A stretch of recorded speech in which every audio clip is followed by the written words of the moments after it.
час на животот свој од моментот кога Па работнички е мојот живот. 1970 година, како што знаете, Југославија освои светско првенство во Љубљана.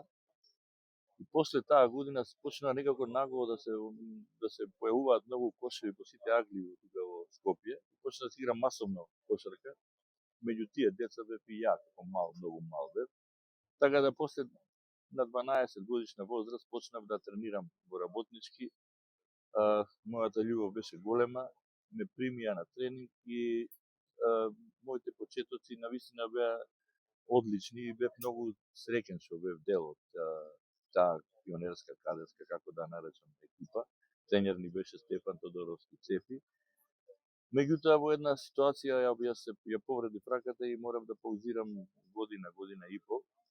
Но мојата љубов према кошарката беше и према работници беше толку голема што јас после тоа продолжив да играм, меѓутоа не можев да играм на повисоко ниво и повеќе се посветив на тренерскиот позив.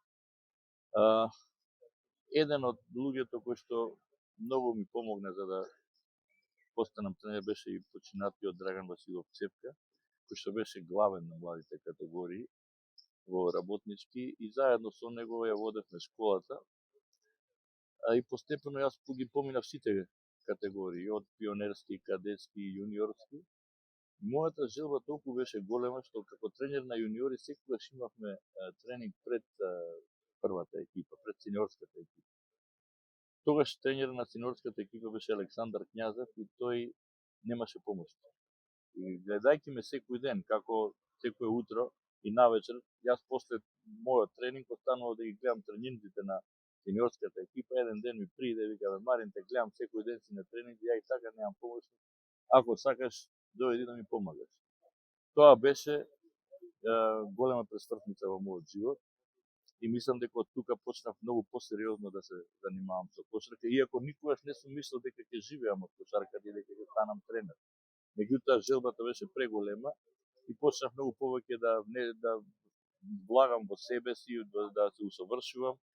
И така да по неколку многу голема среќа за мене беше што работев со Књазев, затоа што беше врвен тренер и многу работи научив од него. Меѓутоа, знаете, кошарката мора да ја пратите и ја почнав многу да се усовршувам, да одам и се сеќавам, одев на семинари во Белград, во Хрватска, во Пореч. Значи, секоја година. Тоаш не беше како сега. Денеска е многу полесно, имате интернет и се ви е достапно. Тогаш не беше така едноставно да имате од кај да учите. Па одев, се сеќавам по недела дена во Белград, гледав тренинзи на Жеравите, но така да беше тоа моја пресвртница и многу голема во сите тие моменти, знаете, треба да имате и желба голема и да учите, но треба и среќа да имате. Во еден момент Александар Књазев премина од работнички во деликатес. Тогаш јас бев помошен тренер. Некој не го исчета. Да. Дојде управата, ме праша Нако Николовски, директорот тогаш на Гоце Делчев фабриката: Марин, можеш ли да ги водиш припремите? Во животот ретко се добиваат такви шанси. Вика, земи или остави. И нормално дека ќе кажам можам, иако не бев искусен, да бидеме искрени. И јас прифатив тој ангажман, иако они сакаа да донесат и некој друг тренер, кој што стварно бев тогаш и млад и неискусен. Меѓутоа, се сеќавам, игравме една пријателска утакмица со МЗТ таму на припреми во Маврово, дојдоа, ја гледа утакмицата и после утакмицата ми рекоа: Марин, да знаеш, ти ќе останеш, ќе бидеш прв тренер до крај. Во текот на таму имам најтешка сезона во кариерата, ќе ви кажам зошто. Значи, видете, како млад тренер, не ве прифаќаат лесно. Значи што видат, му го имаш лепчето на некој друг. И многу имаше тогаш, имав голема опозиција, многу сакаа да ме сменат, некои да си зачуваат своите позиции, ово, она. Меѓутоа, и во еден момент се сеќавам, ме викна директорот на Гоце Делчев, Нако Николовски, ми вели: Абе, Марин, слушам секој ден те менуваат, вика. Викам: да. Па вика: кој те стави? Викам: па вие. Па вика: додека сум ја, ти ќе бидеш тренер, работи си, не се кеш. И од тогаш веќе ја многу полесно почнав да работам. Знаете, јас тоа имаше многу квалитетни играчи, искусни играчи. Не е лесно да работите со нив. Меѓутоа, успеав некако таа година освоивме дупла круна. Мислам и од тогаш натака почна мојот просперитет во кошарката и во работници. Двојна круна, основа првенството 3-2 во серија во финалите на плей-оф против Деликатеси. Да се сеќавам на тие надпревари, таа прва година вие како тренери мора да се сеќавате.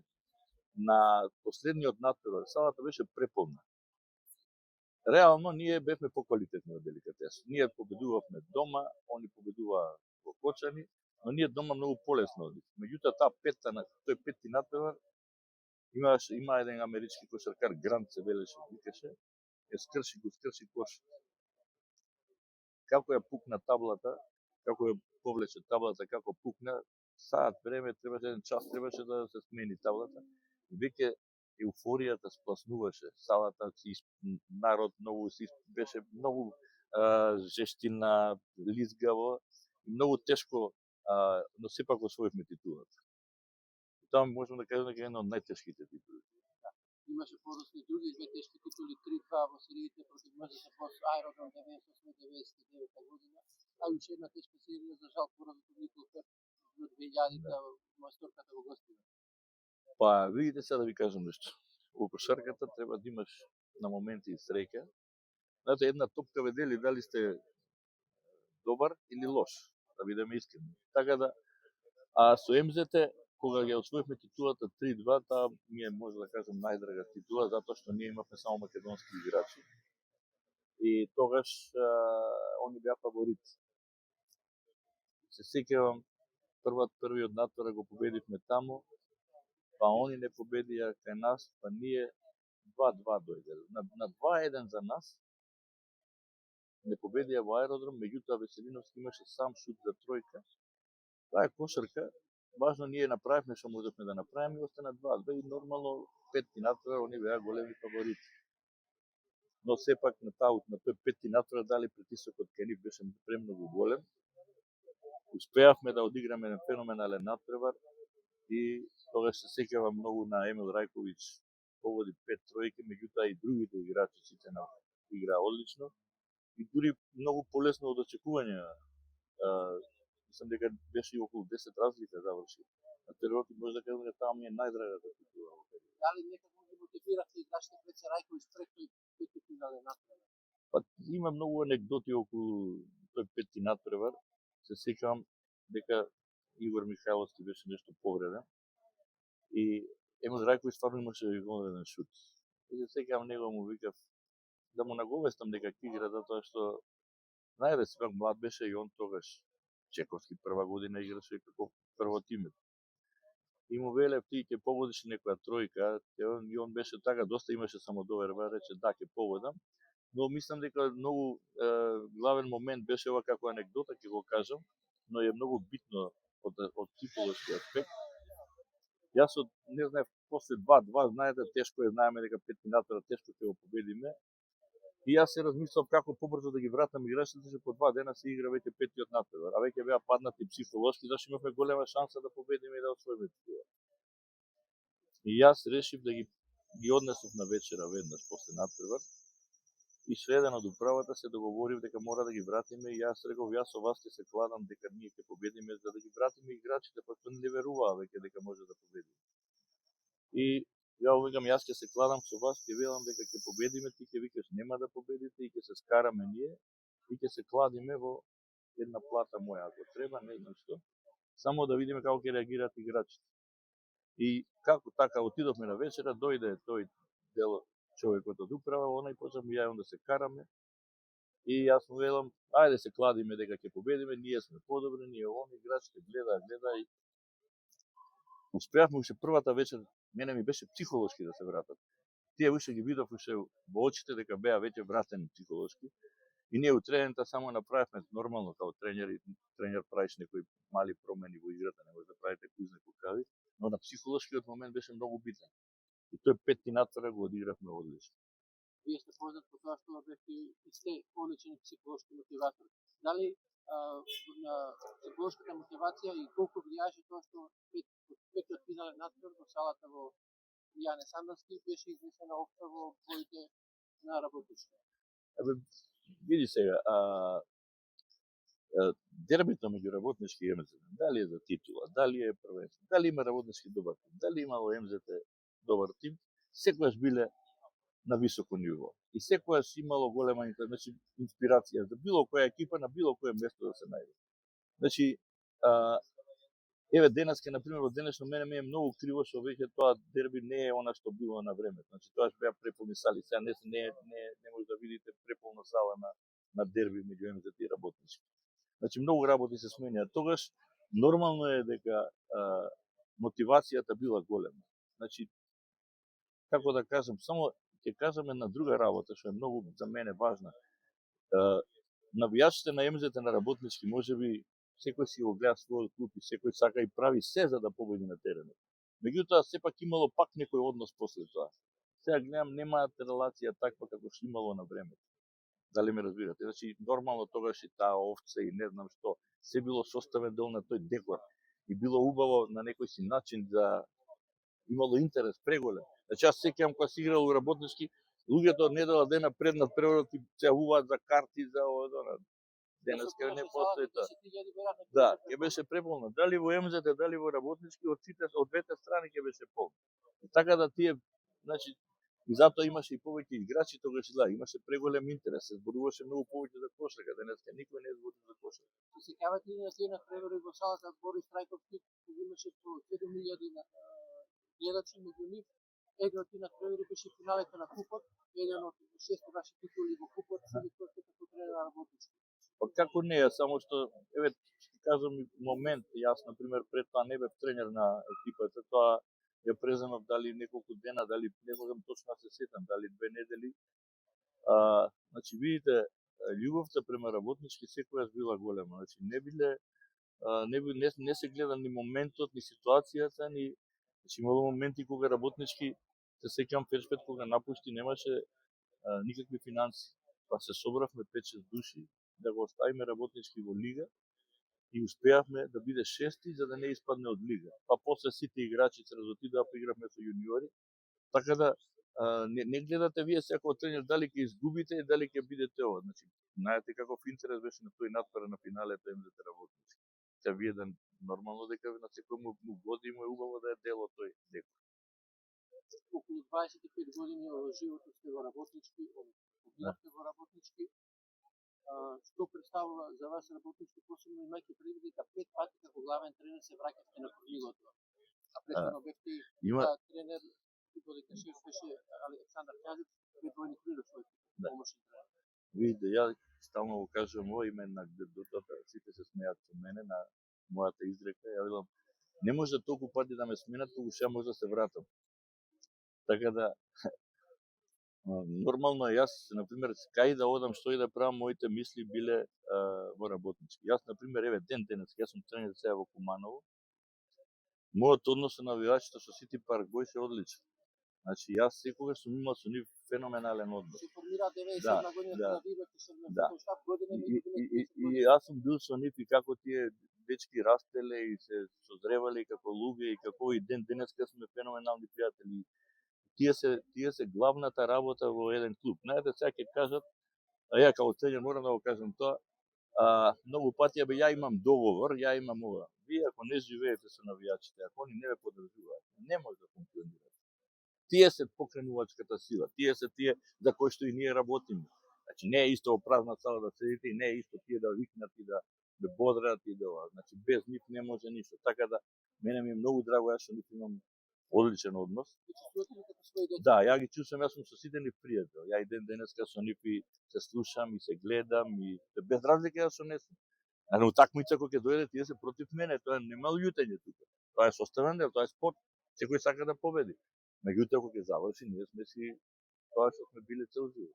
Што работиш главен тренер 7 титули, често водевте и други клубови, и многу успешно. Како се чувствувате кога ќе водите тим против работнички? Па видите ви кажам сега, значи самото тоа што сум бил толку години тренер, е нормално дека емоциите се други. Меѓутоа, Сега па друга работа ќе кажам, вие сте професионалец, јас живеам од кошарка, ја ќе дам на терен, требам да победам. Значи, тука кој ќе влезам во сала, нема работнички црвени, бели, гледаш да победиш. Кој ќе заврши, љубовта останува, дружбата останува, се пак сме заедно. Ама професионалниот живот наш е таков суров е утренјарската работа. Па и играчите. Не можете сега, например, вие како тренер цел живот да сте играчите, сите ги менуваат средините и не може да се љутите на тоа. Така да не е лесно, али не е лесно да знаете, значи секој натпор кога играш против работнички е тежок за вас како тренер, затоа што емоциите се други. Бевте селектор на македонската репрезентација во повеќето возрастни категории, вклучително и во 2 мандати на А репрезентацијата, со која го постигнавте најголемиот успех во историјата на македонскиот колективен репрезентативен спорт во самостојна Македонија, 4-то место на Евробаскет во Литванија, каде што како и во други ситуации, брото кошаркари потекнувале или играле во тој момент за работници. Па видите сега, например, да бидеме искрени како селектор, изборот на играчи беше тој. Не можете кој знае колку да работи да промените, мислам зборам за играчи. Сите тие играчи, јас што ги тренирав со сите тие имам работено помалку. Значи кој со некој сум бил во исти клуб, со некој сум го водел во кадетска репрезентација, со некој во јуниорска репрезентација. Меѓутоа, знаете кога е репрезентација едно, клуб е друго. Значи во репрезентација љубовта е друга. Значи во клуб играчите се платени и тие играат за своја некоја си плата, што ќе се договорат, и односот е малку поразличен. Овде во репрезентација имате вие играчи кои што цела година играле во некој клуб во странство и сега доаѓаат летно време, сакаат да се одморат, да се видат со семејствата, да си отидат на одмор, на летување. А вие сега да ги терате да играат и да тренираат. Не е лесно. И тоа све е без пари. Значи, ја ви кажам, кога сме биле тогаш Литванија, кога беше, све било волонтерски. Значи, морам јавно да го кажам.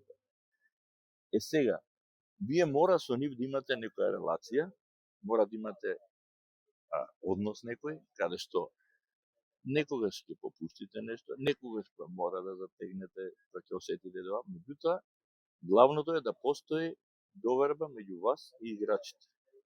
И малку авторитет. Значи, јас сум имал со сите нив одличен однос, феноменален однос. Така да, мојот однос со нив бил одличен и мислам дека направивме, затоа што видите сега, кошаркашки кога ќе гледам, они сите беа големи играчи. Значи, меѓутоа направивме еден однос меѓу себе, направивме една таква атмосфера која што самата атмосфера не донесе до тој врв. Многу ми велат човек титула или доктор, колку ви значи тоа што многу мина во Македонија, како се спомене работнички во самостојна Македонија, прва една од првите асоцијации е токму Марин Докузов. Што значи за вас? Па видите сега, знаете ли тоа што значи? Тоа значи, јас потекнувам, јас сум тука и роден, во Дебармао, че работнички е Дебармаовски клуб. Знаете што значи да поминете по улици да ја поздравуваат, пошто луѓето обично од таа населба нели навиваат сите за работнички. И многу значи кога тие луѓе имаат доверба во вас и кога ве поштуваат и за еден човек нема поголемо задоволство и поголемо признание да како да ви кажам да дојде на натпор. Јас да дојдам на натпор на работнички, верувам дека да дојдам да го гледам само дека секој ќе ме поздрави. Дали ме, значи тоа е знак дека нешто сте дале во тој клуб. Не дека сум ја, не знам, најдобриот или не знам што, ама сепак сите ние имаме дадено по нешто за тој клуб. Така да јас кога сум почнал да работам како тренер, ја не сум мислил дека ќе станам, дека ќе живеам од кошарка. Ја од љубов сум почнал да бидам, и работнички. Мојата љубов према работнички била најголема. И останала таа. Извинете, ако е погрешно прашање, дали некогаш се замислувате повторно да се вратите да работите во работнички? Па видите, тоа е тешко прашање. Ситуацијата во моментов, сега да не навлегувам и политички, јас како тренер почнал во работнички, нормално е секој, не јас, било кој што почнал и што бил толку години, да сака да заврши таму. Така е, тоа е плет на околности, што е нормално таа работа. Меѓутоа, мислам дека сега не е политички момент, затоа што во спортот почна многу да се меша политика, многу да вистовjetуваат со некои работи, не сакаат да не остават, например, на спортистите да се тераме својата работа. Така да, мојата желба да се вратам во работнички еден ден, сигурно дека постои и е голема, меѓутоа треба да се создадат услови за тоа. Која би била вашата порака за големиот јубилеј од 30 години како работнички, како го доживувате јубилејот? Па видите, сега да ви кажам нешто. Мене ми е многу драго што сум ја дел од тој јубилеј. Работнички е сега синоним во Македонија за кошарка. Значи, колку е, сега ќе ви кажам, ете, работнички што значи во Југославија, вие кај да одите во Србија или во Хрватска, секој го памти работнички, секој го знае. Значи, може сега да направи некој било какви резултати, но тоа работнички останало името работнички. Сите го памтат работнички од тоа време. Така да бидете дел од тој работнички е големо признание. За мене е најголема сатисфакција во мојот живот што сум дел од работнички во овие 80 години, што сум допринел нешто. Може ли да кажем нешто за вашиот семеен спортски ген? Вашиот брат беше шампионски одбојкар на Вардар, а вашиот син Марко играше и беше тренер во работнички. Значи, мојата почетоци како кошаркар, како желба за кошарка, како љубов, почнува токму со мојот брат.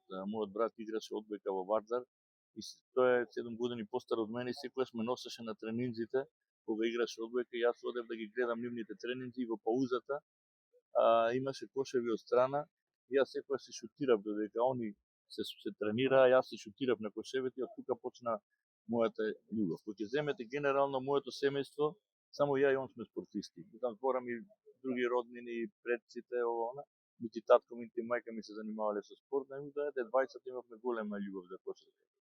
Истото сега нормално е син ми мојот мал, сум го носел на утакми, доаѓал да ме гледа, кога сум почнал да тренира кошарка, тренирал кошарка, не може да тренира да биде друга љубов да има, тоа лече генот, дали ме разбирате. Така да и он сега почна да се занимава со играше, се занимава со тренерска работа.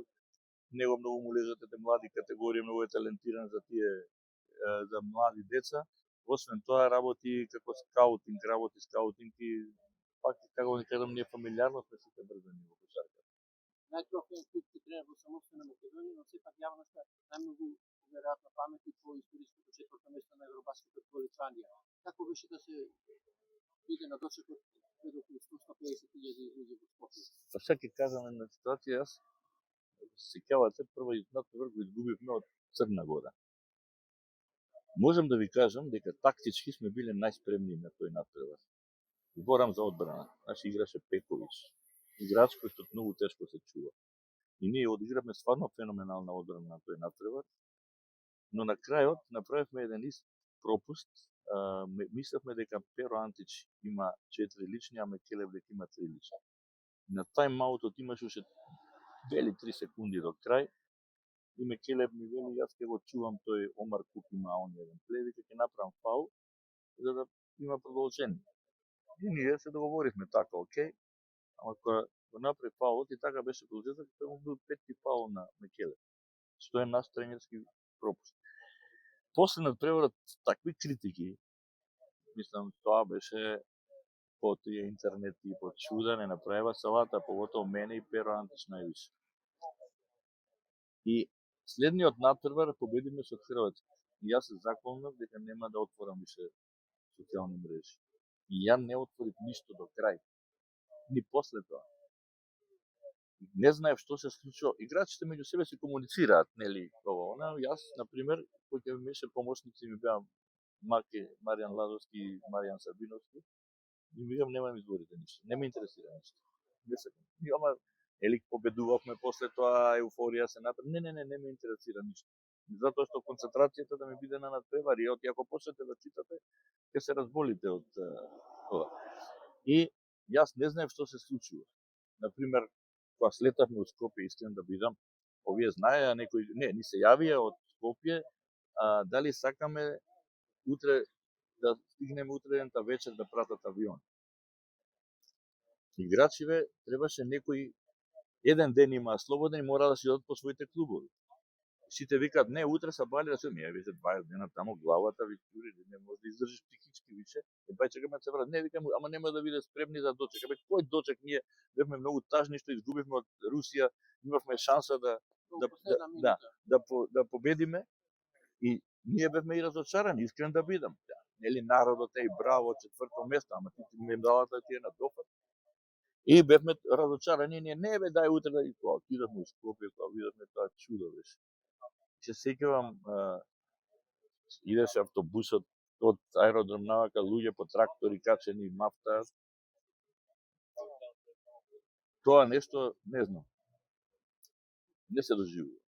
И на крај би прашал дали може да се сеќавате на анекдотата со таткото на македонската кошарка Лазар Лечич на меч меѓу ветераните и пријатели на работници. Па видите сега да ви кажам нешто. Лечич е икона, како да кажам, таткото на кошарката во Македонија во тоа време уште од стара Југославија, да ја кажеме. Она и нормално, ја кога сум бил мал, сум растел, сум сакал да стојам горе над клупата на работнички за да слушам што зборува. Што кажува, те интересира, пошто сакаш да учиш, да оцениш да слушнеш што ќе каже, како ќе каже. И нормално дека полека, нели како сум станал ја тренер, па јас играв против него, па ми било многу доживување големо, што ето сум дошол да играм, да се спротивставам на Лазо Лечич, на превари. И он така ме засака и само сеќам една работа ми ја има кажена во животот, ми рече, слушај Марин, кај да одиш, тој да одиш куферчето да ти е спремно да си одиш. И од таа најголема работа што ми ја кажал во живот, и таа е многу точна.